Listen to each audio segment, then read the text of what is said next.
Hello everyone, it's Reedy here. Welcome back to the FPL Addicts Game Week 18 podcast.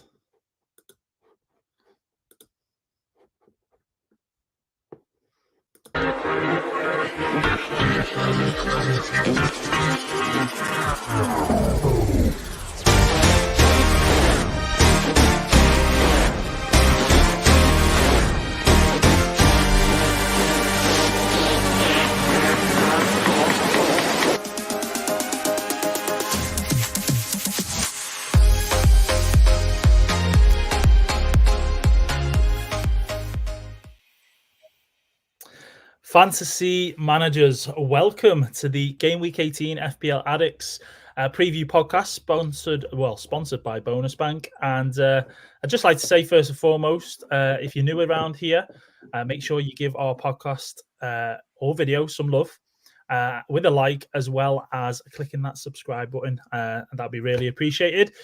But without further ado, let's say g'day to our guests. I'll start with you, Chazza, this week, because I know the other week when we had Ryan on, I think I went straight to him. And I know that you're buzzing this week because there's a huge game coming up, which we'll talk about at some point. But how are you going, mate? Good evening or good morning to the viewers, and good morning to you, Reedy. I'm really excited for Game Week 18. I think it would be roughly 30 games in only a matter of days. Awesome. Brilliant. You doing well, yeah? All good? As well as my overall rank at the moment. I can't complain. Excellent. And we've got a special guest on today, and it's been a while. He's absolutely buzzing on the back of a 0-0 with Liverpool. Who'd have thought it? But it's Quentin. How are you doing, mate? Welcome back. Good to have you on. Yeah, good, mate. And speaking of the 0-0, it's been great being on the party bus, celebrating getting a point at Anfield. It's been great. But yeah, lovely to come back on the pod. It's been a while, and I know Jack sort of lost under a pile of diapers, so happy to come on and take over. Yeah, he's under the, he's fighting for his life, some would say. But I'm sure he'll come out the other side, and we'll see him not too in the near future, hopefully before New Year, if not 2024. But great to have you on, Quentin. Obviously, we'll look into Game Week 18. We'll preview Game Week 17. There's lots to chat about, and it feels like we're getting to that halfway stage of the season now, where we try and make some ground if you're behind. Try and keep that lead if you're in front. Fine margins at the minute, but yeah, previewing Game Week 17, we'll jump straight in. So in terms of the fixtures, I'll bring those up now. There we go. I'll just add those in, and we can have a look. Because there were some great games, to be fair. I mean, we've been spoiled with football lately. I know we had those midweek games and those quick turnarounds with deadlines and things like that. It has just been a little bit mad lately, and it's not going to stop either with this Christmas period. So I'll bring the fixtures up, as I say. There we go. We had a Friday night game. On the fixtures. The results. Yeah, exactly. Sorry. So previewing the Game Week 17 results, Chazza. We'll go with you, mate. I mean, Spurs Forest. What's your thoughts on that game, and owning any FPL assets? Were you a little bit disappointed? What do you think? Spurs comfortably won that one, or? They did. It was quite underwhelming from Shulman's son to come away with a blank. It was the last game for Steve Cooper, but about 14 minutes before the game, that's when I woke up and realised I forgot to do my transfer. I was meant to transfer Pyre, and he ended up getting 8 points for Tyreek Mitchell. It was a rookie mistake. But what the big statement was from the game is certainly Richarlison being a really good differential at the moment. He delivered with 2 goals against Newcastle. He backed it up here at the City ground, which is not an easy ground to go to and win. Yeah, it's not. And I think, with that red card for Spurs as well, it looked like Forest might be able to, get back in or get something from the game at least. And it was the final nail in the coffin for Cooper, as we now know. So yeah, Kulusevski getting a goal and an assist. Looked really sharp and really good in that game. Frustrating for Son owners, obviously, that he did have a chance, I think, to score, but he ended up getting a yellow card instead. So whether he went there with the captain, really really unlucky, really, I suppose, because should have probably got something from Sonny. But Porro owners, 8 points, must have been buzzing with that at least. Got on the bonus. So yeah, Spurs getting the job done. I don't think. I mean, the Bournemouth and Luton game, I think those who are like engaged managers or people who are maybe on Twitter, everyone heard the noise about what went on in the Bournemouth and the Luton game. It got postponed because of the situation with their Luton captain Lockyer. But in terms of the game, I mean, there's not really much to discuss because the game didn't get finished. I think the main thing to kind of maybe point out is people asking about warranty points and whether they'll get them or not, or whether they'll get the bonus. And who'd have thought is someone that collapses on a pitch and people are just thinking about FPL points. What do you think as a Solanke owner on this one, Quentin? Like I thought he looked really good. Him and the people I feel sorry for are the Tavernier owners because he looked really good. He was getting into great positions, created a lot of chances in that first sort of 50, 60 minutes. And who knows what could have been if they played the last 20 minutes, because I thought Bournemouth were just starting to get on top of Luton and actually starting to pick them apart. And obviously unfortunate what happened to Lockyer and, Beanie's second heart issue in the last of the season and a half. I think, that's pretty serious for him and it's not good to see. And, I wasn't too worried about FPL points, but obviously by the end of the week, my mind did go back to, I wonder if Solanke's going to get his points. But it's just one of those things. It's just a freak event. You just don't ever sort of expect to see that. And yeah, it has caused quite a stir on Twitter. I think the first comment I saw was, will we still get bonus? Straight after it happened. So yeah, I mean that's it, isn't it? This is life or death FPL. Who'd have thought it? You know what I mean? It was quite literally death for Bournemouth. Yeah, I mean, the El Chaz, it's a bit too soon for that, mate. But yeah. Luckily, I mean, and thankfully, Lockyer looks like he's on the road to recovery at the minute. But not to dwell too much on that game, as I say, not really loads to discuss on it. But Chelsea 2-0 against Sheffield. I don't think there's much to talk about apart from Palmer's haul. Chelsea apparently weren't that great anyway. You'd think that they'd probably smash Sheffield, but Wilder's rejuvenated them, the whole manager bounce, even though they didn't get a result from that. But yeah, Palmer, great asset to own. He's been still getting the points in there, even though he's not, he's not from penalties, basically. So yeah, not to talk about that one too much, but one that we do probably need to mention is Manchester City. What is going on, boys? What is going on? The wheels are off, mate. The wheels are off. I mean, is it no Haaland? Is it? I don't know. I just think that they're almost trying too hard. Like they're not finishing the chances early in the games, and it's coming into the second half where in this game, Crystal Palace started getting chances, got the equaliser right at the last minute, and they're just not finishing their chances, and then almost rushing it too much. And yeah, it'd be frustrating as a City fan, but as a United fan, it's great. I love it. Yeah. I'm in that same boat as well, Quentin. I mean, I love it as well. I mean, it's just crazy though. I don't think they've had a dip like this since the COVID season, where they were really poor and stuff. But I think defensively they haven't been great this season. A lot of people are sort of, I guess, glossed over it a little bit because they've managed to keep a couple of clean sheets. But watching the games, they're giving up a lot of big chances. And you see this game against Palace, like they could have gave up more chances, just that Palace couldn't finish some of those chances. But other weeks, I think it might have been the Spurs game, like they could have been anything. Like I just feel like their defense isn't great and they're giving up too many chances, and it's going to take they might come up against a Liverpool team who are firing and it could be ugly, to be honest. Yeah. Really, really strange one, Chaz. I mean, are you enjoying? I mean, I think as an Arsenal fan, and all three of us really, even though United aren't quite up there in the mix for the title at the minute, Mate, even if we're last, I'd be cheering. Yeah. I think we're all kind of quietly enjoying it, right, Chazza? Spot on. Just watching that whole game, I just was genuinely waiting for City to finish it off and make it 3-0, but they really didn't. Once Palace scored one, they gave themselves a chance. And the greatest thing was Elise putting that penalty away in front of the away end. That was simply magical. On to Newcastle. Just touch base on that. As soon as Raul Jimenez decided to watch another Kung Fu trailer, the wheels were falling off and Newcastle were getting their clean sheet. Simple as that. Yeah. I mean, great segue into that, I suppose. The Newcastle game, clean sheet for Newcastle owners.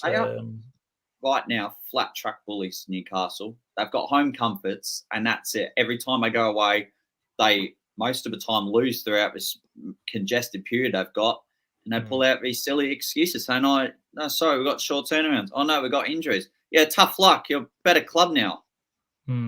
Yeah, harsh words, but fair words, I suppose, from Chazza there. If you want to be the best and you want to mix it with the big boys, you've got to do it. And I mean, last season, I think they got a few 1-0 aways and things like that. And this season, injuries has played a big part. And I think their main back four that did so well last year has kind of just been torn up, really. Cher's now injured, but they've got Botman back. Livramento, I've really liked the look of. He got me a clean sheet in the bonus this week, which I was so buzzing with. But yeah, easy win, as you say, Chazza. That red card did make a difference from Jimenez, and it did kind of mess plans up for people who were looking at maybe bringing him in this week for a nice fixture for Fulham. But 3-0, 3 points for Newcastle. Everton, standard win, suppose, but I think we expected them to beat Burnley, right? And Everton have been in a run of form lately, haven't they?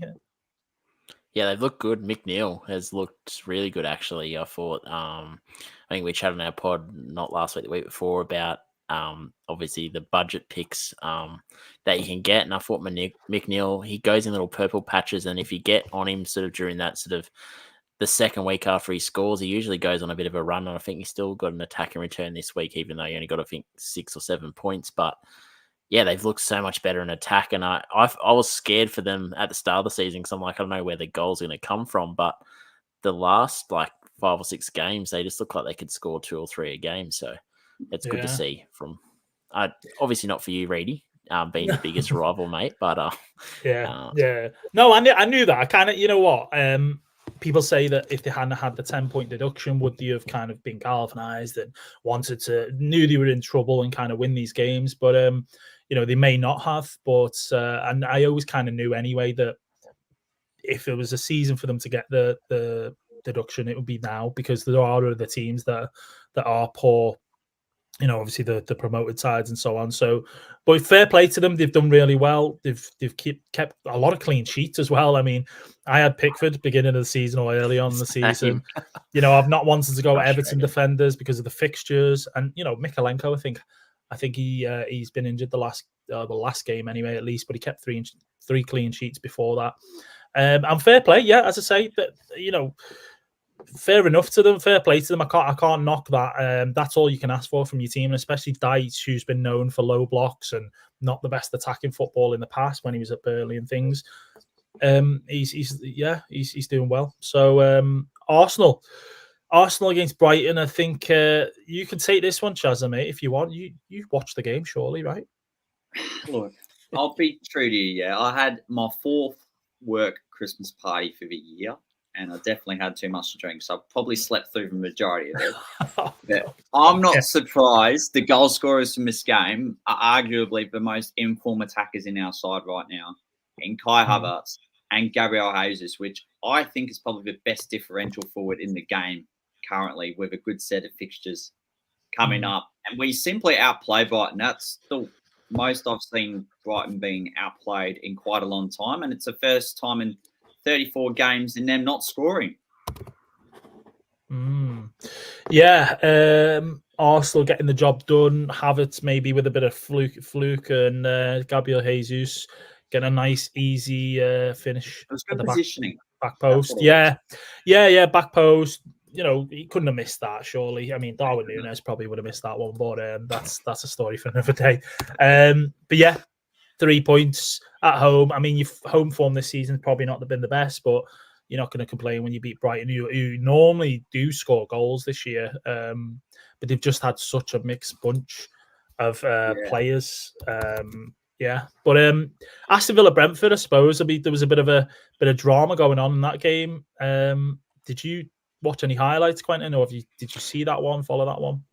Yeah, I actually thought Villa played really good. They probably should have finished with a few more goals. And looking at Moreno, I was actually surprised at how good he looked in attack. Like last season, he was a little bit hit and miss and wasn't putting consistent games together. But I have a feeling that if he continues to play like this, he's going to keep that spot regardless of who comes back from injury. So, yeah, I actually thought they looked really good. And at home this week, I think Watkins is looking like a great captaincy pick because he could have had more attacking returns on the weekend, but obviously sometimes he doesn't quite finish those chances. But yeah, Aston Villa just looks sensational at the moment, especially at home. They're a much better side when they play at home for some reason. So yeah, and I think Ramsey actually didn't look too bad on the weekend, and we saw that last season. I think there was maybe a 6 or 7 game stretch where he looked like one of the best budget assets in the game. So I reckon he's definitely one to keep an eye out, but depending on whether he can keep that spot over Tielemans or whether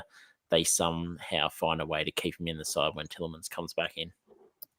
Yeah, no, it's a good point. And I think the whole thing of Matty Cash and Alberto Moreno, I think it's I'm saying Alberto. Well, it's Moreno anyway. I can't. Alex Moreno, that's the one. Albert. I was thinking of someone who used to play for Liverpool years ago, but getting it mixed up. Alberto. Was it Luis Alberto or whatever his name? There's. I think I've crossed it over and said Alberto. I thought of Moreno, who used to play for us as well. But yeah, Alex Moreno. That's the right guy. But yeah, playing those guys because Tielemans is injured, and obviously Ramsey coming, as you say, Douglas Luiz suspended, and so on like that. So. I mean, Villa did well to kind of get a win. I know Brentford are lacking at the minute. No Mbumo. They had this young kid, I think it was Lewis. I think it was Potter or something. Lewis Potter.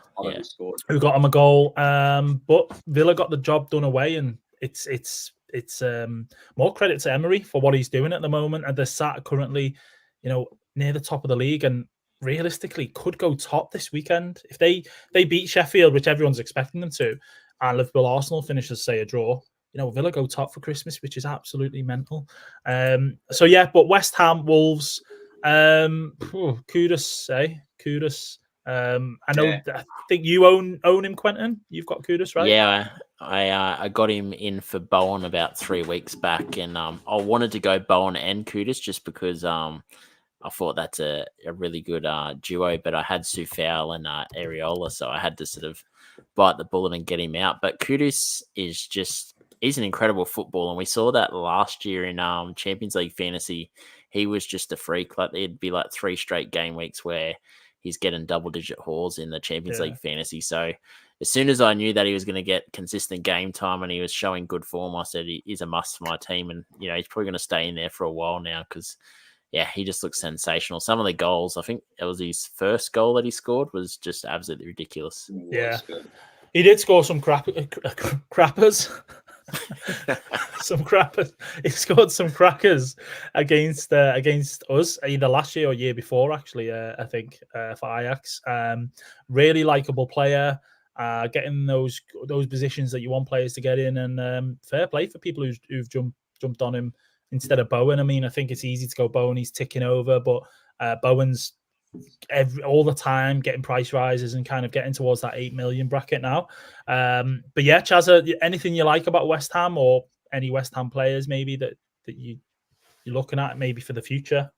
I like Jarrod Bowen and Kudus, but the only obstacle in his way is him going to AFCON in a few game weeks. So I wouldn't buy him now. But if you've held on to him or bought him in recent times, that's a fantastic get. I don't mind. But I need to see more of. He had a great performance on Sunday with a hat-trick of assists. Lucas Paqueta. Yeah. I think he's playing on the left now as well. They've got Emerson. I think Cresswell's I think in the past now. I think maybe he's getting on a bit. But Emerson, 100 years old, I think. yeah. I think Emerson and Paqueta. I saw the post-match interview of those kind of saying that they vibe off each other, they know each other, they're friends and so on. They've played together for a while now, and it seems like Paqueta's kind of blossoming from that. And whether he's an option in FPL, I'm not quite sure. 3 assists. Do you want a player that assists? And it's rare for a player to get 3 assists in one game, really. But fair play to him. He had a cracker with that one for Kudus. But down to probably the most boring match of the game week, right? I don't think anyone can disagree. One team attacking, one team defending, and that was Man United Liverpool. You know what I mean? What's your opinion and thoughts on this one, Quentin? It was disappointing to see Haaland from Wish almost scored a goal off a brilliant pass from Big Mac. But like you said, it was one team attacking, one team defending. And I was kind of thankful because I didn't captain Salah, and Salah should have had at least one return, and Nunes doing Nunes things where I feel like he's got a bet on the game. I think he was on the 0-0 draw as well. But I think Liverpool fans should feel a little bit hard done by in this game. But as a Man United fan, I didn't think we'd get a point at all. So I'll take the 1 point draw. I'll jump on the bus and I'll party around Manchester till this weekend when we smash West Ham. Yeah. There we go. Yeah, there we go. Chazza, any? Yeah. So actually, Trent Alexander-Arnold was just incredible. Yeah. Just want to put that out there. He's on a good run at the moment. Yeah, I'm telling you, boys, it's those new Predators that he's got going at the minute. Blast from the past. He was playing better or getting more points anyway when he had the white ones on. I think he started with those in the City game when he scored that nice goal against them. But regardless, I mean, he is looking good. I mean, anyone who jumped on him probably around the City game or just after for those run of fixtures where he got loads of points, fair play, absolutely fair play. Yeah. But you know, it's similar to Kudus. I mean, not that Trent's going AFCON, but you know, is it too late then now to kind of jump on these sort of players? No. But yeah, Chazza, say one thing. I was looking at because I saw where attacking was against us, but having a look at his last 3 games, he's had 25 chances created and 5 shots. That is disgusting. Yeah. It's the Trent of I don't want to say it's the Trent of old because it's a completely different setup and different side we've got now at the minute, but when we see at the beginning of the season, when all the prices come out of players and things, and Trent's like 7.5, and you're thinking, oh god, that's high. But if you're paying that for a player who's gonna get you returns, attacking returns, and a clean sheet, it kind of makes them like absolute gold in FPL. It's just that the beginning of the season we had it with Trippier, tough fixtures, didn't keep cleans and stuff. But then he did have a period where he's gone and kept them, and he's hauled the likes of Sheffield United, 3 assists and so on. So it is about getting on these players at the right time. It's not to say because they cost so much in FPL you shouldn't go there, but it is about kind of, okay, will your budget allow it, and can you jump on when it's the right time to do it and then jump off and so on. So Trent has been great. I agree, Quentin. But yeah, any sort of thoughts on the game, Chazza, or any players that kind of you were thinking of, maybe? I know we're on the fixtures too long, but I just thought I'd end this little mini segment the perfect way. So Quentin's calling it Haaland from Wish, but every bad game he has, it's just another week of Sean Millis's soundtrack just going further up the charts. I feel bad for the bloke. He's actually seems like a really good bloke. He's a great bloke and an awesome singer, and it's an amazing song. Yeah, and he's just getting dragged into it. The guy's probably never heard of FPL, and he's literally just been on Twitter. He knows the joke. That's the thing. He gets around it. Yeah. Well, this must be an Aussie reference, I'm guessing, because this one's gone right over my head. I'll send it to you. I'll send you the videos. You'll have to get me involved, boys, and show me what's going on. For the next thing, I've got it already on standby. I've got our mini league, but I think we should have a look at Quentin's team first from last week. Oh well, listen, I don't see why not, Chaz. It's a great little suggestion. I mean, I'll pull Chaz's points for the game week, I suppose, and oh my word, wait till we see this. Absolutely, I go Quentin's first. Always smashing it. Yeah. Listen, don't worry about. I'm getting there. Just give me a minute. Sounded like my 5-year-old tonight watching the Christmas lights. He's always keen. He's so keen. Quentin, you know what he's like. He's keen. Mate, we'll give him frothing. I love it. That's the best asset about Chazza. He's just ready to go all the time. I love it. All the time, exactly. But there we go. Quentin's team. Quentin's score for the game week: 88 points. So good. 12 points off 100. What a crazy game week. I mean, you must be must be frothing, as you say, Quentin, with that one. I was pretty happy. And as I said before we kicked off the stream, I had the captaincy on Poro and changed to Son. Obviously, attacking asset usually you favour over the defensive asset, but yeah, no, I'm pretty happy. And looking at the two premium players that didn't get any points this week, you can't ask for more. And Sufau getting a clean sheet, I'll take that every day of the week because West Ham's clean sheets have been non-existent pretty much. Yeah. I mean, just on that quickly, I think people who've gone Areola this season, like the whole Areola Turner cheap keeper, and now Areola's just been awful, not been keeping cleans, as you say. To kind of go there then for a West Ham defender is a little bit bold and some would say stupid almost, but what a time to do it. And as you say, you get the 5 points, you take it and run, don't you? Mate, I hate myself for it, especially being my co-host being a West Ham fan. I never in a million years would think I'd have a West Ham triple up, but it actually it frustrated me because I couldn't get Sufau out to double up in Bowen and Kudus for a -4. And it's bad enough having 3 West Ham assets, but having to take a -4 to reconfigure a triple up, I just didn't want to do it. No, that's fair enough. But let's talk about sort of, I mean, I think the players really that no one else has got, I would say. We mentioned Kudus, killed it, 16 points, highest amount of points in your team. But Gabriel Jesus is one I want to talk about. And I think Dubravka as well, because I know people got Dubravka when he was due a price rise. I think he was 3.9 at one point. He's now 4.2. Yeah. I think he's gone up to. So Dubravka's won. Newcastle didn't keep many cleans, but he got it in this one. He got a save point as well, not a bonus point in that. So that's why he ended up with 7. But him and Jesus, are you kind of really happy with them too as well?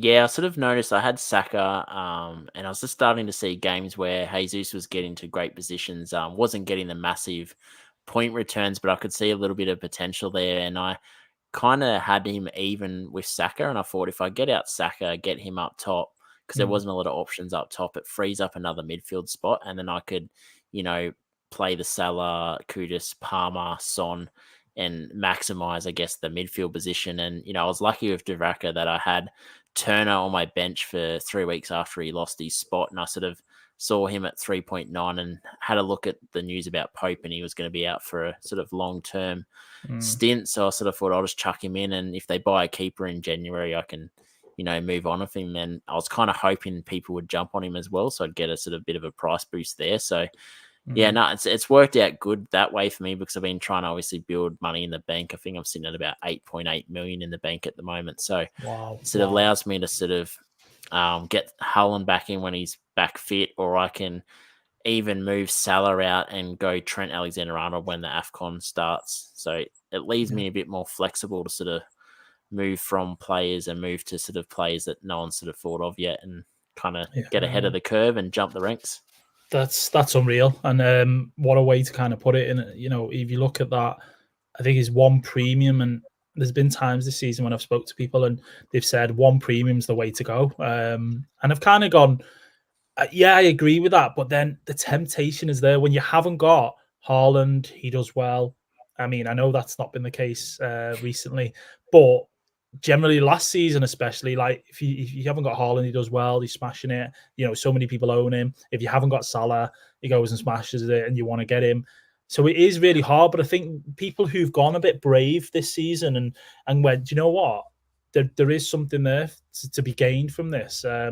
So absolutely fair play to you, mate. And the thing is, you've got the backup there. You've got the money. If you do need to kind of go to Haaland as and when, you kind of can do. So you haven't left yourself short there in that respect. So what a score, Chazza, eh? I'm jealous. I'm happy. I'll take that. Well. You take that absolutely. I mean, that's 88 in the Louvre as well. Hang it in the Louvre, yeah. But yeah, on to the mini league. I mean, we'll obviously look at our teams and how we're maybe set up for game week 18 shortly. But in terms of the mini leagues, Chazza, I'll add this one for you, mate, and you can take it away. Shall do, no worries. Well, some big scores, especially from those that are somewhat sitting in the bottom 2. They had the 2 highest scores of the game week. Starting off with Reedy's team. Briefly, take it away, Reedy. Taking me straight in there, mate, and into the depths of hell. But yeah, 62 all out. No hit again. I mean, 3 weeks without a hit. Jesus, I don't know what's wrong with me. I think, I've probably not been well for some reason, not taking any hits. But yeah, I did it. Leno, I went for in the Newcastle game. I had Ariola, and I was just like, I've got no faith in him starting. And even if he does, he's probably not keeping it clean. And it just so happens he didn't start. West Ham kept it clean with Fabianski. So I got the Leno 3. Which I always thought he's going to get save points against Newcastle. Saliba, can't argue with that. Nice 7-pointer. Livramento was probably my favourite. Yeah, favourite one of the week, just because it's been tough lately for Newcastle cleans. I brought him in over Senesai, actually, which was the week that Bournemouth beat you guys, Quentin, 3-0. And I had to pick between Livramento or Senesai because I wanted to get Son for this game week. The Son move obviously didn't pay off because I took Bowen out, which was a bit of a pain. But 7 from Tsimikas, clean sheet. Palmer smashed it. Chan didn't do anything against West Ham, and the captain was on. Captain's armband was on Salah. Watkins doing Watkins, great little 9 points. I can't argue with that. And then Haaland, who I've kept hold of, and we still know the game week's open at the minute, so who knows whether I'll get those 2 points off the bench or not. But 62, can't complain. Can't complain. And this is a tremendous score from Oliver Walker-Peel. Let's go through it. It is indeed. Go on. I mean, it's no playing keepers, though, Chaz, is the obvious one to me. I mean, or did Steele? Yeah, he did this for 10 men. That's the impressive part. He went 6, 7, 8, 9 down the back. Wowzers. 4 different sides as well. Had Bowen, had Kudus too. A Sterling captain, which, look, I don't mind, but I don't know. Yeah. Ever based on the form, that's my only thing. So, and am I right in saying? Wait a minute, I just can't quite see that. Is that Zinchenko on 8 points? Yeah, but it won't come on because he needs to play a striker. Oh wait, yeah, of course. So he'll get the Archer too. If there's a 5, no. I mean, I know he won't come on, but I'm just kind of thinking like he's even put 8 points on the bench, and you're not gonna. Yeah. Everyone who he's played there, you probably would play, wouldn't you? So it's not as if he's made the wrong choice with putting Zinchenko on the bench, but 8 points there as well. Wow. So he'll potentially end on what did he get? 83, 85? That's a very good game week. 85 he'll be on. Amazing. That is crazy. Amazing. Yeah. Fair play to Wally. Yeah, 1 week wonder he is. Let's go to Jack's team from the hitman to the shitman. Yeah, not much to look at here, except a couple of clean sheets down back. And Bowen who scored a goal, and that is all. Thanks for coming. Mate, I love the Cunha pick. Get in. Yeah, I don't mind that. Yeah. Yeah, Cunha pick. I mean, he got a little bit lucky. If you go to, just very quickly, Chaz, if you go to the previous game week, I think Jack smashed it. Game week, yeah. I think he smashed it. Well, he got 74, which was really good, but he ended up with a Dingra off the bench, was his first bench. So you got 10 off that. And then that was the week, obviously, Haaland in play. So if you vice captain Salah, he ended up. Oh, did Jack, wait there, go down? Did Jack, has he got Haaland? Yeah, that was it. So vice, yeah. But you got a Dingra. But this week, as you say, Chazza, didn't look too great. On to the next one, mate. On to the next one we go. We go to Hakuna Mateta, who has simply fallen off a cliff since the start of the season. He was leading. It was a good 2-horse race, but now it's just vibing mid-table. Alisson Becker clean sheet. We take it. Very generous. I like it. He likes Brazilian drums and Saliba. Bowen scored once again. He's a Solanke guy too, this one. Yeah, Rev made how many transfers? Let's see at the top. Oh, he took it. Oh, he made 3. So he's brought in, I think it was Alisson, Solanke, and someone else. I'm not sure who the player is. Let's go to his game week history. Transfer history. I'm autistic. Let's go.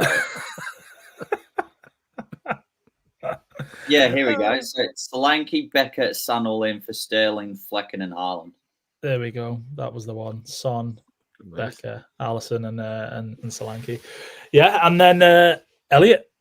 How's Elliot going? Well, hope he turns up onto the pod one day. Give him that. Porro, Debraka, Tsimikas, a triangle, clean sheet. Yeah, Gordon with the assist. He's a governor. But he went off injured in the midweek game against Chelsea earlier. Then Palmer scored, and there you go. That's all from there.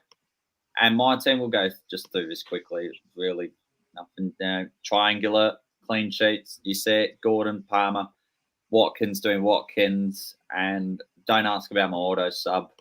Just like anyone asking a man about what salary he earns a year. So that's all from there. Oh, that's all I've seen on TikTok this morning, mate. It's a popular thing. Yeah, fair enough on the whole mini league front. I mean, are we going to look at the public and the women's, Chazza, or are you gonna? Yes, I am. Ones? Yeah. Let me do that now. Yeah. But while Chaz is doing that, I suppose, or bringing that up, we've got the preview for Game Week 18 coming up.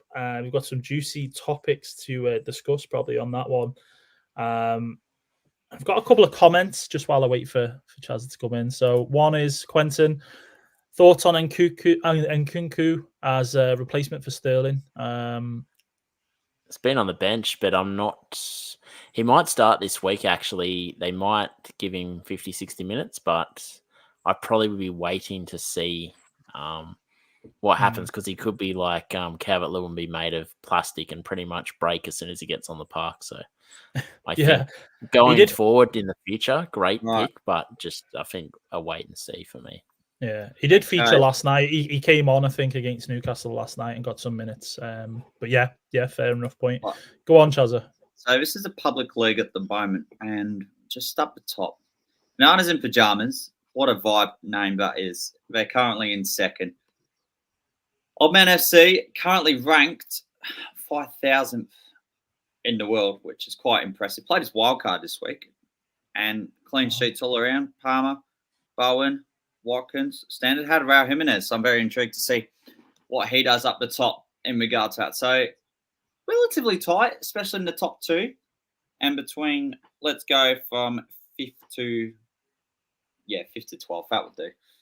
So that is for the... I'm definitely not on the page. We've got a lot of scrolling to do, Quentin, haven't we? Mate, I'm not even on the first page of my own podcast league. So yeah, Stephen Smalley, he's actually watching at the minute, absolutely killing it at the top. You know, he's smashing it. He had a wild card in his back pocket to play now before the winter sort of fixtures, and then we get another wild card after all that. So yeah, amazing, Stephen. Keep going, mate. Keep going. Man, I'm holding out. If they don't give me my Solanke points, that they'll make it up to me by giving me another free hit. So, Oh, that'd be nice, wouldn't it? It would be nice. But yeah, the Women's League, Chazza. Women's League, very interesting at the moment. It's very tight. Let's go from 2nd to 9th, especially those for the Champions League spots. So Haaland giving it a bit of a shake up in the top 4, but I must say one hit is all it takes, and that's how many hits are needed to get to the top at the moment. Melissa, let's go briefly through her side. Ranked 38,000th in the world. Not too bad. See, someone's got Zinchenko on field. Clean sheets all round. Got Solanke. Martinelli. That's actually not a bad pick, to be fair. A good differential. I mean, Cole Palmer, just at the core of everything. He is that guy. So that is all from the Women's League. Hey, it's competitive. She's top, just like I'm top on the Pod Mini League, but that might not last for long. Yeah, possibly might not, Chazza, you're right. But before we go into the preview for Game Week 18, I just wanted to basically mention our sponsor. Big thanks, obviously, to Bonus Bank. As we already know, Australia's best side hustle. In terms of taking advantage of the bookmakers and so on, and the promotional offers that they provide are unmatched, to be honest. Basically, tutorials, software that does all the hard work for you in terms of being able to kind of get those percentages. And not only that, it's also something that can help you in FPL and making your decisions on what defenders you might go for, what attackers you might go for, and things like that. So they've got the tools, the software to be able to increase your profits, and you can use a code basically to receive 25% off your first month. And I'll pop that in the I'll pop the link in the caption below, but you can go to our link tree as well and find the link there as well also. But thank you to Bonus Bank. And I mean, I'll go through a few of the clean sheet percentages a little bit later on after we previewed 18 and also the goal scorer ones as well. But that's that. But on to game week 18 preview. Discussion points, especially. Exactly. Yeah. I mean, I'll look at the fixtures. We'll fly through those fixtures because I don't want to spend too long on sort of talking about them. I want to get through Quentin's analysis, the quintessential part of this pod for tonight. Yeah, what a great way. That, mate. You might regret it. What a great way to put it as well. Quintessential. I love that, Chazza. But just as well, just before we do this, I just want to see Jack was watching before. I don't know if he is now. Great to see you back on the pod. Good work, my man. He mentioned something about me. Please teach Reedy how to play. I know I'm bottom of the mini league, right, Chazza? But it's tight. It's 9-14 points each between you and Ollie. Exactly. Mate, Reedy's about to be the little engine that could. He's going to smash it home. There's something coming. Quentin knows already. There's something coming. And yeah. But yeah, so as well, Colm saying I was thinking about getting rid of Trippier, but according to the he's a funny one, away from home. Yeah.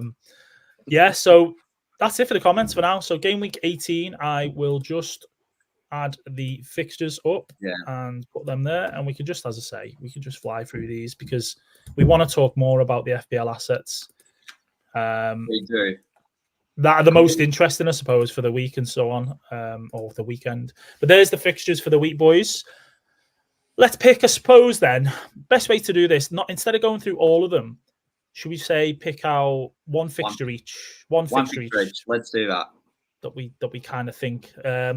You can start, Chazza. You can start. I'm going to start. Well, this is hard. I'm going at Liverpool Arsenal mainly because if you have attackers in this game, I would field them. Some managers may bench them. Defenders wise, you'd either bench or attack them. But if it's Trent Alexander-Arnold, you'd field them. Interesting conundrum, however, with Saliba and Gabriel. This would be probably the only head-to-head fixture they would have all season in which there would be merit to maybe even bench them, especially Gabriel. Is it worth fielding or benching him? That's what I like about this Liverpool-Arsenal matchup. Yeah, some interesting points. I mean, I think a lot of people do have Arsenal and Liverpool assets in the game and so on. So it is a tricky one because I don't think it's going to be like the Liverpool United game. I do think it will be a bit more open and there is going to be more space. The game will get stretched and so on. So a few decisions to make, I suppose, for FPL managers as to whether they're going to play Saliba or if you've got Tsimikas or, I feel like Saka's going to play. People are going to start him regardless just because of the attacking returns. But yeah, great fixture to start off with, Chazza. What a probably the best of the weekend, I would say, on paper. But yeah, over to you, Quentin. What's your one, mate? I'm going to talk about West Ham, Man United, not because I'm a Man United fan, but just the actually attacking potential from West Ham attacking assets. So as much as I love my Man United team, against the counter, we're absolutely horrible. I think Liverpool could have scored multiple goals on the weekend on the fast counter. And there's one thing that West Ham do good. I know I give them shit every single week in our podcast, but their counter-attacking football on the weekend was sensational. And Kudus at home, his last 4 home fixtures, he's had 4 attacking returns. So people that are a little bit worried about this fixture, even though Man United's not the Man United of old, you're starting your West Ham attacking assets because I could see us struggling on the counter. I think we're still going to win, but I think that West Ham, this could be like a 2-2 or a 2-1 type of game. So I think you need to start your West Ham attacking assets. And if you've got Man United assets, have a good hard think and look in the mirror. Fair enough. I mean, I wasn't expecting that, Quentin, in all honesty, in terms of United being your team. And I know you've just got that Kudus haul and so on, but do you really think that game could go either way? Yeah, I think it's going to be an attacking game, and I just think that we still look very vulnerable in defense. Like if it's set defense, we're all right, but when we try to attack and lose the ball, which we've done a lot, we're very. It's not great watching us try to defend the counter. And West Ham on the weekend, most of their chances come from the counter because I thought Wolves are actually playing a lot better than West Ham, but West Ham were getting the ball on, cheap turnovers from Wolves and hitting them pretty fast down the wing. And, I really don't want to see the likes of Johnny Evans trying to defend the likes of a Kudus or a Bowen. I just can't see that going great for us. Mm-hmm. Well, we hope we get a nice, some great football to watch. Midday kickoff, early kickoff can sometimes be a little bit, of a dud game, we say, or the Gandhi game. Is the saying how it goes? Gandhi, yeah, the Mahatma Gandhi. But 12:30 kickoff should set the day up. I mean, some great fixtures anyway for a Saturday. We've got lots of 3 p.m. kickoffs and then that early and late as well. My fixture, I mean, I know Chazza went with Arsenal Liverpool anyway, but I'm gonna go for. I think I'll go for the Spurs Everton game. That is the other one that kind of stands out to me. Spurs at home, been great attacking wise. Ange Ball. They have got a cup. I think Basuma's out now. He's suspended until after AFCON, actually. Whether he planned that one, I don't know. But Everton in form should be a great fixture, right, boys? Surely there's goals in that one, right? Yeah, I think there's going to be goals. I think it's going to be quite open, to be honest. The way Everton have been playing, I think that they're going to try push Spurs and Ange Ball in full flight. I think I could see a minimum of 3 goals scored in this game. Not saying it's all Spurs, but I think there's going to be 3 goals scored minimum. Yeah, hopefully. Thoughts on this one? I mean, I think you'd be rooting for Mikey's team here, wouldn't you, Chazza? You'd want an Everton win. So the way Sean Dyche would describe his tactics heading into this game would be in a similar frame of mind as when he described the Curries on his appearance in the BBC Radio Lancashire video he did a while ago, where he was talking about the spinach and coriander and how much he loves the oil aspect of a curry, and he's a pakor and samosa fan. So in this, I reckon it's going to be 1-1. I love the attention to detail there, Chazza. Well remembered on all the stuff Sean Dykes talked about. It was an important video for me to watch. Yeah, very informative about the Indian cuisine, I suppose, wasn't it? Yes, right. But yeah, they're the fixtures we looked at. Obviously, there's an abundance of fixtures. I mean, in terms of early deadline as well. It is tomorrow. It is Thursday. Unusual one too. Yeah, we can see that there that we've got basically Palace, Brighton who play tomorrow. So last week we had a Friday deadline. This week it's even earlier. So it's that one could catch people out, I think. Yeah. But yeah, it is a Thursday deadline. Villa Sheffield. I'm just going to mention that we expect Villa win and sort of maybe FPL points from that. Fulham Burnley's another one. Newcastle v Luton. That'll be a good game. Yeah, so there are some good fixtures basically coming up this weekend. Moving on to discussion, the most sold transfers this week, Chazza. Most sold, mate. So I know that you've popped it in there, but I'll just bring it up as well, just so we've got the visual. And this is how we're looking for most sold FPL players this game week: Haaland, Alvarez, and Mbeumo. Justified, we think, boys? Yeah. I don't think you could hold Haaland with no clear picture whether he's back next week, the week after. Yeah, smoke and mirrors from Man City as usual. So I don't blame people. Yeah, it's that usual thing of Pep going, maybe there's a thing. We see how it trains. I believe, all this sort of stuff. I believe Haaland will be back. And then it's basically smoke and mirrors, as you say, Quentin. Haaland out. Whether you're free hitting or not, I mean, if you're not, I suppose the question is, if you're not free hitting, Chazza, do you still use a transfer taking Haaland out for Solanke maybe or something like that? There's probably some merit in doing it this game week, and I'm seriously considering of it. Okay. But if Haaland comes back straight next week, you'd be thinking, what was the point in that? Yeah, exactly. For the Fulham game, I'm sort of thinking if you got enough money to upgrade from Archer, you'd do that. Yeah, it's a tricky situation in terms of obviously team dependent. People who are how they're set up this week, and I know that realistically speaking, people will want to roll this week. So in 19, that if you haven't got Haaland or you're selling Haaland, or you've sold Haaland, before now, you can get him back, and it's you don't have to take a hit and stuff. Yeah. Alvarez, it speaks for itself. City blank. Alvarez hasn't been great as of late anyway. So he has dropped off a bit. And Bumo's out for about 3 months. Sanchez for Chelsea. I don't know what the timeline is for him. End of January.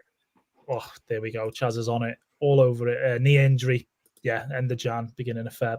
And then, Darwin. Darwin makes it onto the most sold list. And what do you think? I would have liked to have been a fly on the wall for the people transferring out Darwin. How many curse words they would have been saying as they press the transfer out button.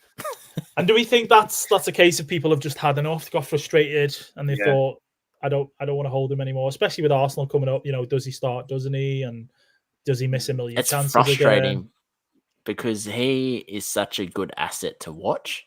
And you can see the points potential. And is he when though, he scores his points? Is he good to watch? It's too frustrating. I just watch him and he just gets into like great positions. Like if you saw a Villa game and watch Watkins to get into the same positions as Nunez, you'd be like, oh, he could get 6 goals.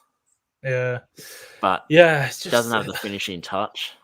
It is. So I understand why people have sold him, and I think it's probably the right time. And there are some. I think with Solanke playing good and Jesus playing good, it kind of leaves the door open to, well, I could get him out, and there's 2 other assets that are scoring goals. So I think if there was no one else to go to, you're probably willing to maybe hold him, but there's 2-3 other options that you can go to. Yeah, nice points, Quentin. And I think we can segue straight onto the top transfers because that's, I suppose, a bit better to talk about, Chazza. And Watkins, Solanke, and Palmer, top 3. I'm surprised Pedro Porro isn't higher, if I'm being quite honest. I think he's looked really good, even though maybe he's not got all these points lately. He's still attacking point looked amazing. But yeah, Chazza, what's your thoughts on this one? 2 things. Why Porro's not any higher is because there are less issues FPL-wise from a defensive point of view. With defenders at the moment, we just have a lack of options in terms of players we want to transfer in. Most of the issues are coming from up front or in midfield. For example, in Mbumo replacements, Mitoma being out of form, or both of the City assets. But I think a player that intrigues me is Gordon being the 5th most transferred in. However, he's played every single game through Newcastle's congested schedule and went off with a knock this morning. That, I feel, is going a little premature on getting him in. Because he's got Luton, Nottingham Forest, and then he's got 3 hard fixtures. Yeah. I think really good points that you make. I think Watkins is always going to be the number 1 because he plays Sheffield United. Haaland blank, so you could do a straight swap Haaland to Watkins. It's a nice home fixture for them. A potential captain choice as well for people. So Solanke, he has looked great. Palmer feels like people are still jumping on him. You know what? With Palmer as well, actually, guys, he's not as high owned as what you would think as well. I think he's 22 now, and 26%. I feel like people were jumping on him much sooner than that. But maybe not, and people are still buying him. Pedro Porro, great asset. And Gordon, as you say, Chazza, may have a knock, may not be fit for this weekend. Who knows? And I don't think, unless there was a post one that Eddie did, because he does sometimes do a post one, that we won't get a presser now before the deadline tomorrow. So that does make it really tricky for people who have brought him in. Have a good bench cover heading into this weekend. Yeah. Cool. Okay, so most sold, most bought. We've covered that one terms of that for this week. I think, Chazza, you wanted, was it Bournemouth v Luton game abandoned, game not updated, the game week's still open? What do we think the outcome might be on this one? I'll be brief on this before the quintessential analysis. FPL Towers at the moment, they've got a decision to make and they have to act fast because that game week 18 deadline is coming very fast around the corner. At the minute. Who knows, right? But Quentin's got Solanke, so I've got bench cover for Haaland. I mean, we're kind of just in limbo, aren't we, Quentin? I think as Chazza said, the deadline's coming up in for us a day and a half, for you tomorrow night. So I think if it gets past the deadline, they haven't made a decision. I think the 6 points will stand. Obviously, there'd probably be no bonus, but I don't see how they can then go back after a game week and change the points, similar to, I guess, Solly March last season, who got the goal awarded to him and they didn't go back and change points. I don't think they were able to. So, I'm hoping as a Solanke owner that's the case, but it's pretty confusing what's going to happen. Yeah, it is. But on to Chelsea assets, great fixtures to come. Anyone to target defensively? Are you boys looking at any assets, or are we kind of just staying away from Chelsea at the minute? I think was Colwell, but he's injured now. I think Colwell. Yeah, Hedges could be an okay keeper. I feel if you're going to get a good amount of saves each game, plus even a potential penalty save that we saw from Sanchez away at Old Trafford, it's probably worth the investment. But yeah. I mean, we look at the was it the fixtures basically for Chelsea? We look at the FDR and we just check what fixtures they've coming up very quickly. They've got Wolves, Palace, Luton, Fulham.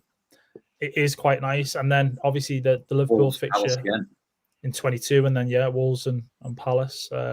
Obviously, the Wolves is a reflection of this game week in terms of how the fixtures are back to back. Not back to back, reverse fixtures, should say.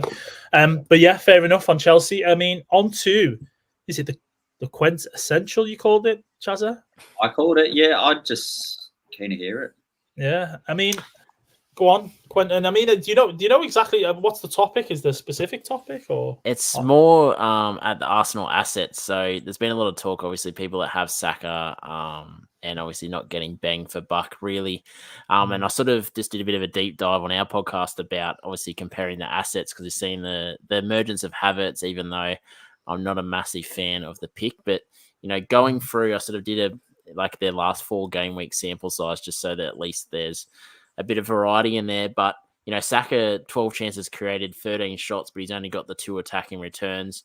Then you got Jesus, 10 chances created, 10 shots and 3 attacking returns. So I feel like Jesus is almost getting similar attacking threat as what Saka is, and less money, and he's not taking up sort of one of those valuable midfield spots. And then also you throw Odegaard in there, hasn't been getting as many attacking returns, but getting 19 chances created, 9 shots, which is ridiculous for a midfielder, getting into great positions. And then Martinelli I would liken him to maybe the Blue Balls at FPL, just heaps of excitement, but just no. The Traores of FPL. Yeah, pretty much no FPL points in return. So he had the 9 chances created, 8 shots, but only the 1 attacking return. And, Havertz of lately, 7 chances created, 10 shots and 2 attacking returns. So for me, all signs point to Jesus as the best attacking asset to own over over the next few fixtures for Arsenal. And, people are a little bit worried about Saka's high ownership, but I think getting him out allows you to go sort of that 5th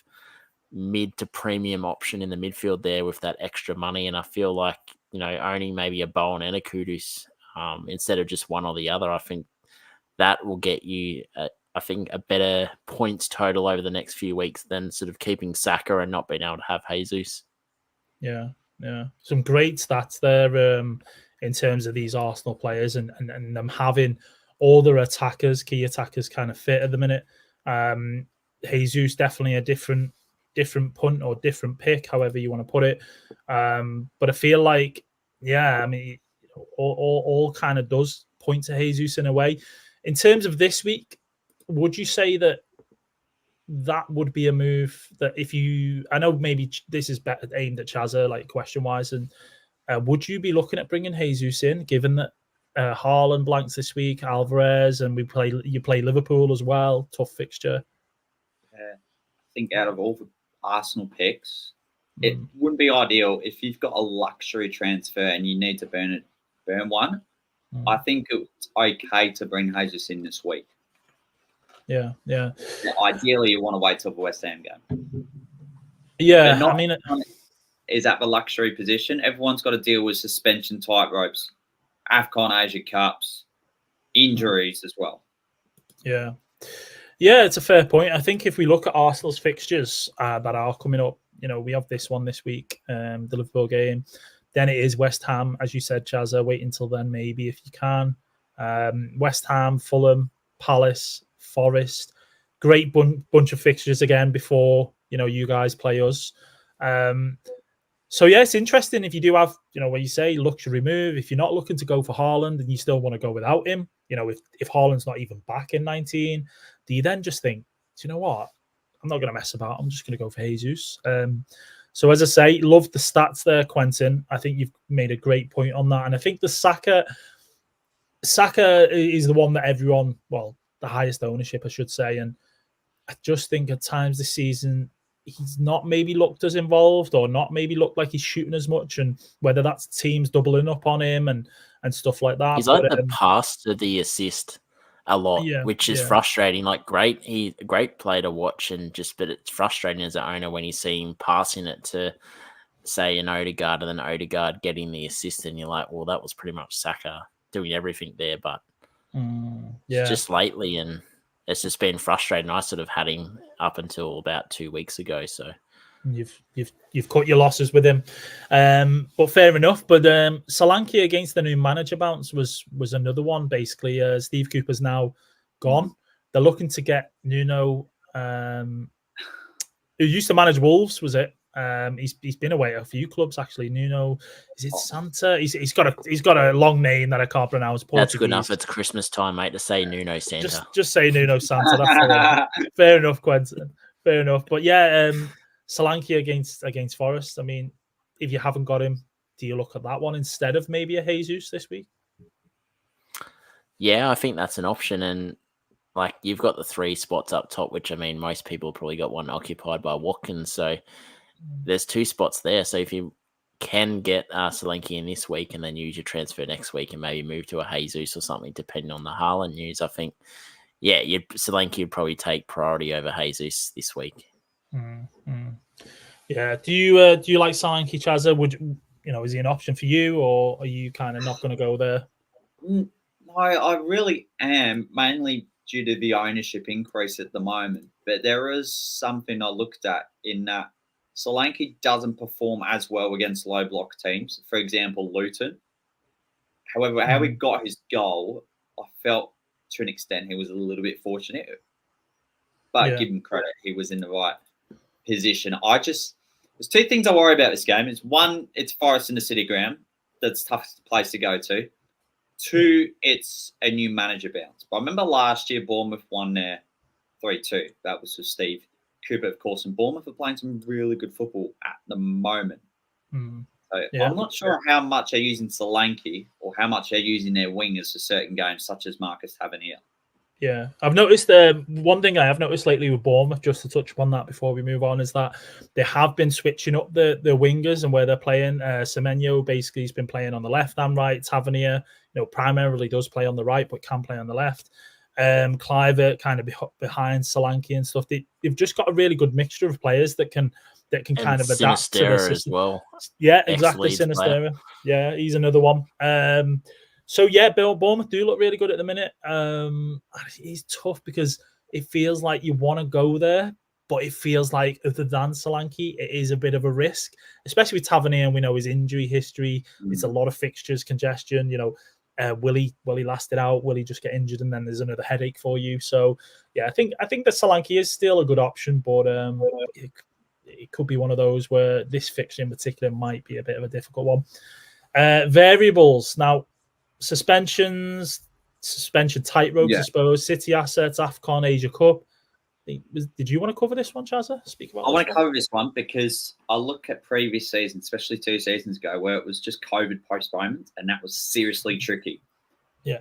Where it was really warranted that we needed another free hit, and it made so much sense. But people are asking for, maybe we should roll over another transfer, make it 3 free transfers, or get another chip. None of that, okay? These are where managers are born and bred in life. These are where managers seriously come out to play. Just use your brain cells, roll over transfers when necessary, have bench cover, and just smash it out, give it 110% every week. Though, there is such a thing, Chazza, as knee-jerking and not waiting until cup fixtures are over and people get a little bit excited, carried away. There's also one key factor, I suppose, is price rises, Yeah. It's another thing. People yellow cards. There's a lot of popular players at the moment. For example, Kabore Matoma, and Palmer, which was a surprising one too. Yeah, there are those factors. But I understand what you're saying. Rolling transfers is always the best policy. Just suppose depends on what's going on with your team, and if you need to make moves, if you need to maybe take a minus to fix something moving forward, so therefore you don't have to take multiple hits. But yeah, good point. I mean, AFCON Asia Cup coming up, Salah, Son, Hwang, all the African players as well are going to be missing. Kudus. I think it's exciting. It's going to change FPL for, I guess, the month of January, because people are going to have to move to a player from the likes of Son and the likes of Salah. So, if you get on that player early, you could be flying up the ranks where everyone's sort of still stuck on holding players or, moving to other players. I think one thing, though, that's going to be similar to what you've got at the moment, Quentin, which you'll talk about your team shortly, is that we're going to have a lot of money in the bank because basically Salah's gone. You're only going to end up with, I think it's even, Son's gone, as well. You're going to have Haaland, say, for example, say we've got Haaland. You're then going to have one premium. You're going to potentially then be able to get Trippier, Trent, Saka, Odegaard. Like, the money's going to be there, right? So I think that everyone's going to be in a boat where you've got to pick the right players with that amount of money that you've got with your team, haven't you? Yeah, I think it's going to be a nice little variable. And, my plan is hopefully Maddison is 100% fit by the time Son ships off and it's just a straight swap down. Yeah. No, so it's a great... Or Richarlison or Kulusevski. Yeah, well, I really like Brennan Johnson. I reckon I would have these posters on my wall if I had posters. If my wife would let me put posters in the room. Running it back to the early days when we were like crazy football fans and stuff, having idols on the wall. Erling Haaland and City assets, I suppose we kind of can touch upon that. We have touched on. I mean, we have touched on it, but I think are you guys bothered about? I mean, I've kept him, so that's why I wanted to quickly speak about is that I've kept him. Are you guys kind of bothered? I know you've kept him as well, actually, Chazza. Are you guys bothered about having him or not having him? Okay, I'll go with me. I just feel, to an extent, it's probably right move keeping Haaland, but in another planet of the Earth, 14 million on the bench feels like a waste. Even when you don't know how long he's out for. But we may have spoken about this before we went on air. Transfer him out, and then all of a sudden he's back. And you feel that's a waste of a transfer in one of the most critical times of the season. Yeah. And the problem with it is that City's fixtures, I mean, maybe not the Everton really one because of how Everton are playing at the minute. And, it's at Goodison, but they have Sheffield United after that. And you just imagine that City are going to have the tools. And if Haaland is back, De Bruyne's on the brink as well, kind of thing. And all of a sudden, De Bruyne, Haaland link up is there, and you're shitting your pants, aren't you? So, not to dwell on that one too much. It is kind of small topic, but it is a big thing in FPL, and especially with the AFCON and Asia Cup coming up as well. But moving on, I suppose, to our teams and our transfers for this week, if we're making any, what we're doing, if we're activating a chip, maybe. I don't know about you boys. I'm just going to bring yours up first, Chazza. Is that okay? Yeah, all good. That's fine. Sorry. I say I'm going to bring yours up. I need you to give me your team, actually, in all fairness. Not your all not good. Your No, that is on its way. I'll bring Quentin's up while we wait. I tell you what, we'll go Quentin. I've got Quentin's already, so we'll go Quentin, then you. So Quentin's team for this week. I mean, let's get Quentin's team. Go the guest first. It's looking juicy, I'll tell you that much. Very intrigued. I'm tempted to make a transfer now as we've been doing the pod. So we'll see. Ooh, those can go one or two ways, though, Quentin. It's always risky, mate. So this is your team for game week 18. Who's on your bench? I've got I think I've got Sufia first sub, then I've got Lamptey and Lo Celso, which I've picked Lo Celso as I thought he was a great asset, but he's been injured and / suspended, so he hasn't played yet. It's a great team. What a team. I mean, you're set up fine for this week. Feel comfortable. Other than obviously your bench, as you said, a few injuries there, Lo Celso's out and so on. But your start on 11 is banging, and you're having to. Ideally, would you want to play Charlie Taylor if you had the option? If you had a I'm tossing up between him and Sufau, but I think there could be goals in the United fixture. So I'm kind of hoping with Jimenez out that Fulham versus Burnley is going to be quite a bit of a bore, sort of 0-0 type of game, where both sides try to, I guess, play low block against each other, and it just sort of is just a very low scoring game. But I'm tempted actually to maybe move off Lamptey with the extra cash I have, and I've got, as I said, I've got about 9 million in the bank there, so I can move to a Trippier and play Trippier this week if I decide that now that he's off his sort of 50 yellow card, he's back to square one. Yeah, but the danger of that, I suppose, is that going back to the Haaland thing again, is that if Haaland is back in 19, and you then need to, you've used up some cash there that you've kind of got for him if you need to, and you'll have to more than likely take a hit then to get him back, wouldn't you? So, it is a tricky one. I think Taylor could be fine against Fulham. I mean, Fulham at home lately have just been amazing. The Raul Jimenez suspension could be a factor though in that, and you might end up getting some cheeky Taylor points, mate. I've set my bar at 2 points from Taylor, and anything over the 2 points this week, I'll take. Yeah, that's fair, absolutely fair enough. But great setup, isn't it, Chazza? He's got a nice team there for this week. 3 forwards, 3-4-3, and I suppose that leads me onto your team, mate. It does. I don't have the exact same formation, and when you're wanting to field is a Kabore because you running out of ideas. I love Kabore, mate. What's the Kane saying? It's the Kabore. That's Kabore. Yeah. That's good. So what I'm thinking, I got 1 free transfer, and in fairness, I used it before the kick of a ball at Forest Spurs because I forgot to do it before my Christmas party. Was Mitchell went out for Pedro Porro. But the second one I'm thinking is Solanke comes in for Archer, which I have enough money for, and then probably bring Taylor down to the bench. So there's 2 actual options on the bench. But I don't really know what I want out of a Luton Newcastle game. If I've got Dubravka Kabore, and I forgot that name of a British politician that I keep getting from a rev once every 2 weeks. But yeah, Anthony Boris Johnson. Yeah, that one, yeah. He's actually in the Hunter Valley, mate. He's just in Musselburgh lately. Crikey. But that's my team at the moment.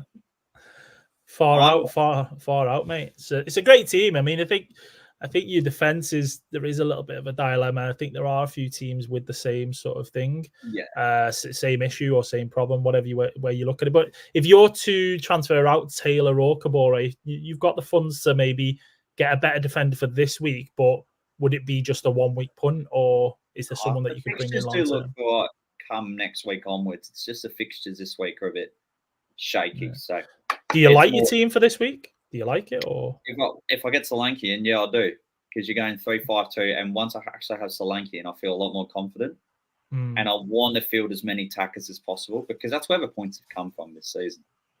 Yeah. I think Simicast and Pyro, your standards, they're my top 2 defenders at the moment. The third one is usually Gabriel, but see, if you had Saliba because you're paying more of a price tag, you'd field him. But if you're paying less, there's a degree to bench. It's a strange one. Yeah, it is a tricky one. It is a tricky one on I don't see us keeping a clean sheet straight up, and Gabriel hasn't scored all season. Nah, I think it's going to be. I could see Spurs versus Chelsea type scoreline in this fixture. I think it could be like 2-3 all or something like that. I think there's going to be goals galore in this game. Wow. Yeah, I'm hoping it's a great game for the neutral. I'm just hoping that we manage to get the 3 points and go top at Christmas. That'll be lovely. Right, ready? Let's go to your team. Thank you. Let's go to my team, I suppose. Yeah, I don't want to hear about your winning predictions. Oh, yeah. We've got to get some banter going, mate. But yeah, there's been no banter this episode. Yeah, no. I'm just saying with the fixture coming up that I don't want to go and say we'll absolutely spank you, but I'm hoping we just get a nice 2-goal deficit win. That'd be great. But yeah, moving on to my team and what I'm doing this week. This is me. A lot of white shirts about this. Whew. this is how I'm looking at Free the hit. moment. So if we zoom out there a little bit, you see at the bottom, you can see a nice little bar that says free hit active. Okay. Go. I actually like this free hit side. Look, yeah, it's great and all that, yeah. But why? Nah. It's the biggest nah I've ever seen. Why is Alexander Arnold on your bench despite the returns he's had recently? And two, what's Solanke doing on the bench? Like, come on.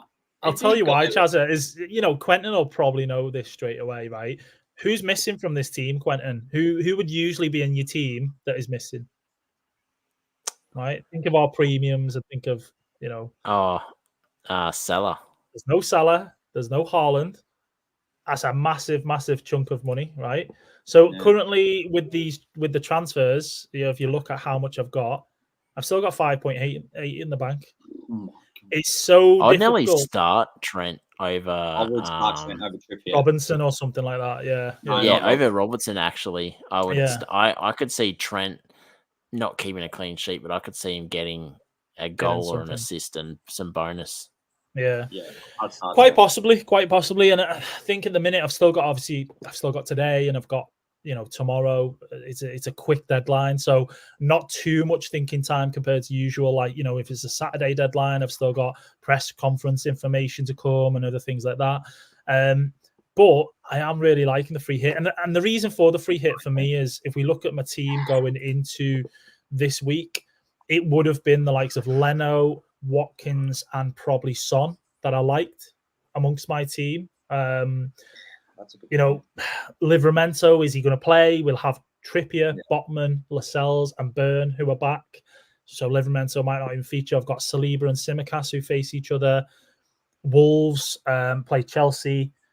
Saka, Salah v each other. Haaland's not playing. So I'd have these guys on the bench as well who I'm not too keen on. So it just kind of made sense for me to free hit. But yeah, boys, I think the bench, Chazza, to answer to kind of mention what you said, is Solanke on the bench, Trent on the bench, is if there's any issues with these players, with me maybe not having press conferences, I've got a good enough bench. So, I've got a good enough bench to potentially cover if there's any problems. Yes, on a free hit, there's always that danger of, oh my God, there's so many points on your bench, but you can't play all, it's not a bench boost, is it? So just have to try and pick the best 11 that I can think of. There's going to be money in the bank regardless because you're not going Haaland. You've not got Salah. I could quite easily go Salah, actually. There's not to say that I don't get him in or I won't. What about Solanke in for Douglas Luiz? But if you had John McGinn in your team, I would seriously field McGinn over Solanke. Is that where we're getting to? Is it, John McGinn's gonna John get a McGinn has start? been brilliant at Villa Park. As much as we love laughing at Jack, McGinn is a gun. McGinn is a gun. I love that. I mean, he gives me Charlie Adam vibes. The whole Scottish, little bit of a chubber. Doesn't really look like the most athletic player compared to some of the other guys, but he gets stuff done, doesn't he, Quentin? He doesn't mess about. No, I love him. I think it was our podcast maybe 6 weeks ago. I had McGinn as the second best option at Aston Villa, and Damo thought it was pretty funny. He thought it was a joke at first, but I'm like, no, I'm serious. Oh, brilliant! I love that. I think the Villa one is probably the one that's up for debate a little bit. Do we go Douglas Luiz? I mean, if the thought with that one is he's back, he's at home, he's at penalty, he takes penalties, he loves a screamer every now and then, free kicks, corners, and stuff like that. And so I was maybe just thinking of going something a bit differential, but there is always that danger of I'm going too different, and the players that people have got, like yourselves, Palmers and Salahs and whoever else, they do something, and I suffer because their ownership is obviously quite high. But yeah, free hit for this week. That's me. I won't chat on too much more about it, to be honest. What I will say is, who are you guys captaining this week? I'm going Watkins at the moment, but I do think Son is an option this week. I like him as an option, and I think Palmer could be an option too, away to Wolves. Yeah, not a bad shout. And yourself, Chazza? Oh, you see, I had it on Watkins yesterday, and then it's gone to Salah back today, only because I've always followed my policy. Anyone above 10 mil is eligible for captaincy unless a certain player has a double game week. And I feel this principle would still apply. It could be a little exception due to being at home to Sheffield United, but if Watkins blanks, I will absolutely put my head on a pancake pan and stuff myself. I'll be there with you, mate. I'll be next. Right now, I'm going to play Salah. And can I tell you why? Because it's time for Captain's Corner. There we go, Chaz. What Great a perfect segue. Yes, yeah, great segue. It's I just removed him from the Hi guys, I'm back. I've just removed him from the screen. That's quite interesting. Yes, that's right. Okay. Take it away, Chaz. Yeah, thank you, Reedy. Really appreciate it, having 80 minutes in. 3 clear standout options. We've just mentioned them only moments ago. We start off with Mohamed Salah at home to Arsenal. And yes, this season is different because Arsenal have the best defensive record away from home of any side in the league. However, we can't discount Salah's track record against this side over years. 13 appearances, 10 goals, 4 assists, one of the best records going against any opposition in the league. Every time he's played at home against Arsenal, except for September 2020 in a 3-1 win, he has scored on every occasion. He's ranked second for expected goals this season with 11, only behind Man City's Erling Haaland, who's got a broken foot. Yes, robots can get injuries. And he's second for expected shots on target with 10.8. Who's in front of him? Yes, it's a robot, Erling Haaland. Ollie Watkins, definitely worthy for being second ranked this week. Villa have the best attack record. No, home record in the league. Let me get that straight. Won 8 of a possible 8, and I think I've won 15 or 16 in a row at Villa Park.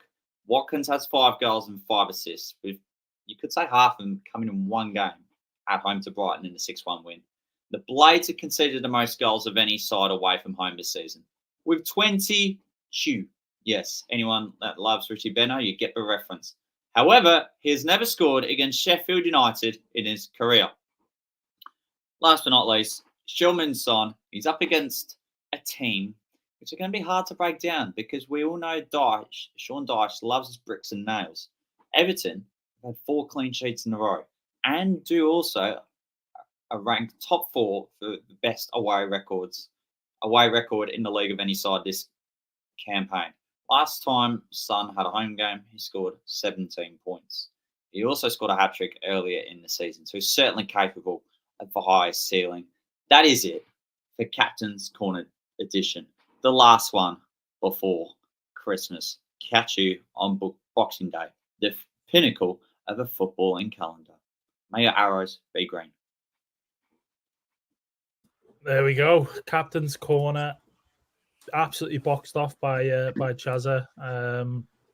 I mean, there are some good picks this week. I mean, I know we mentioned Watkins, but Son. You can go Salah if you want to go there. It's not as probably straightforward as you think. I mean, the interesting thing, as you mentioned, Chazza, was Ollie Watkins has never scored against Sheffield United. Did you say? No. What's your thoughts on that, Quentin? I mean, never scored against Sheffield United and Villa at home in the form of their life. Do we think he blanks? Surely not. Villa haven't been in the championship for a while, so that's a pretty big reason why he probably hasn't scored against Sheffield. But that's true.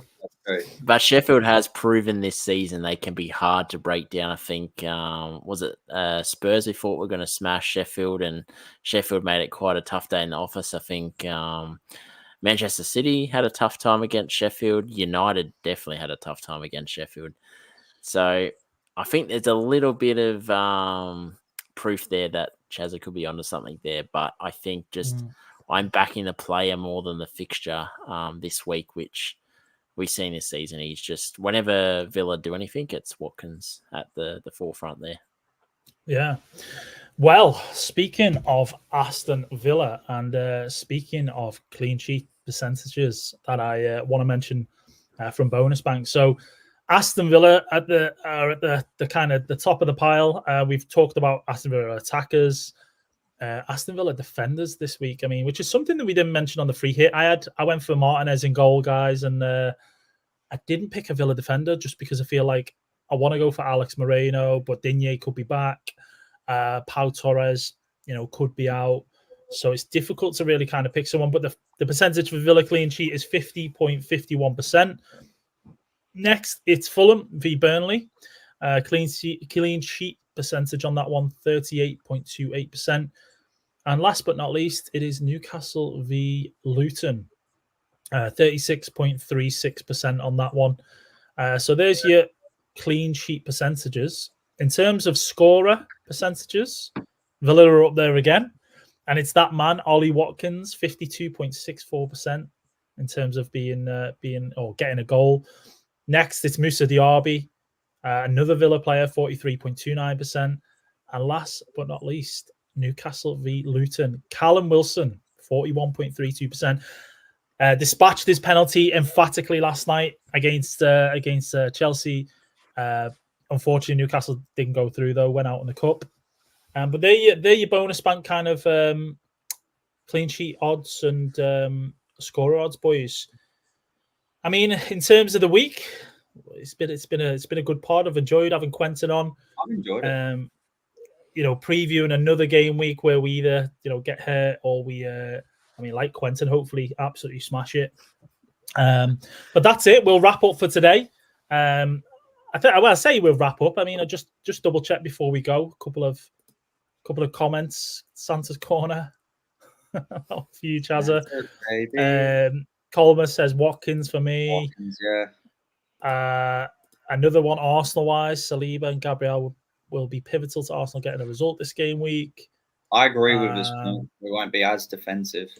Yeah, I think we can answer John's question in terms of Areola also is uncertain for now. I think so. Whether he's in, he was on the bench for West Ham against Wolves. So if he's fit, surely he would play.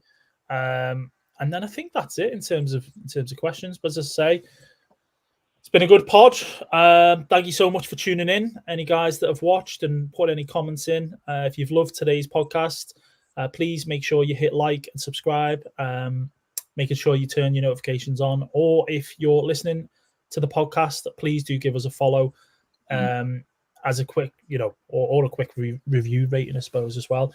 But that brings us to the end of the preview show, ready for game week 18. Keep an eye out on the FPL Addicts socials and stuff. But there's one last thing to say, Chazza.